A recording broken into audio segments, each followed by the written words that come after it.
Boating करणं तुमच्या भाईला एवढं महागात पडेल कधीच वाटलं नव्हतं. काय झालं पहिल्यापासून सांगते.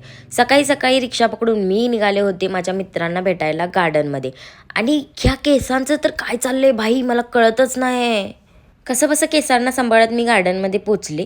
गार्डनमध्ये पोचल्यावर मला कळते की हे मला सोडून ऑलरेडी आतमध्ये गेलेत. तिकीट घेतलं आणि मी पण पटकन आतमध्ये गेले. तर ही माझी मैत्रीण आहे सायली, जिला मी भेटायला आले आज. आणि खूप सारे अजून पण फ्रेंड्स येत आहेत. मग तिथं जाऊन तुमच्या भाईला भेटलेत आपल्या शाळा सिरीजचे फॅन्स. मग त्यांच्यासोबत थोडंसं फोटोशूट केलं. त्यानंतर आम्ही गेलो आमचं फोटोशूट करायला.